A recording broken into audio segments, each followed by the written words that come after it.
జనవరి 6 US capital hill అల్లర్ల కేసులో నిందితుడిగా ఉండి రైట్ వింగ్ ఇన్ఫ్లుయెన్సర్గా మారిన జోయిక్ లాంగ్ ఇటీవల సోషల్ మీడియాలో ఓ వివాదాస్పద పోస్ట్ పెట్టాడు. భారతదేశంలో రోడ్లు, పరిశుభ్రత, ట్రాఫిక్, మౌలిక వసతుల లోపాలను ఎత్తిచూపుతూ భారతీయులను, భారతీయ సంస్కృతిని అత్యంత హీనంగా చిత్రీకరించడానికి ప్రయత్నించాడు.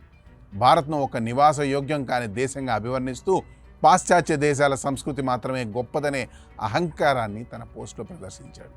ఈ పోస్ట్ కాస్త క్షణాల్లో వైరల్ అవ్వడంతో ప్రపంచవ్యాప్తంగా ఉన్న భారతీయుల మనోభావాలు దెబ్బతిన్నాయి. భారతదేశంపై జరుగుతున్న ఈ డిజిటల్ దాడిని చూసి చాలామంది నెటిజన్లు మౌనంగా ఉన్న ప్రముఖ సింగర్ చిన్మయి శ్రీపాద మాత్రం అస్సలు ఊరుకోలేదు. జోయిక్ లాంగ్ చేసిన పోస్టును రీట్వీట్ చేస్తూ అతని పాశ్చాత్య అహంకారాన్ని నడి రోడ్డుపై నిలబెట్టింది.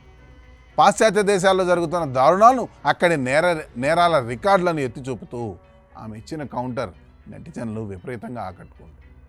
చిన్మయి తన పోస్టులో చాలా స్పష్టంగా తీవ్రమైన పదజాలంతో సమాధానం ఇచ్చారు.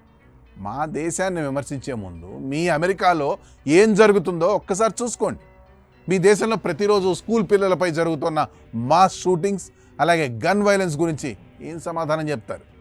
చిన్నపిల్లలు స్కూల్కి వెళ్తే ప్రాణాలతో తిరిగి వస్తారో లేదో తెలియని భయానక వాతావరణం మీ దేశంలో ఉంది. అంతేకాదు, మీ వీధుల్లో బహిరంగంగా జరుగుతున్న డ్రగ్స్ మాఫియా, గ్యాంగ్ వార్స్ గురించి మాట్లాడే ధైర్యం మీకుందా అంటూ నేరుగా జోయిక్ లాంగ్ను నిలదీశారు.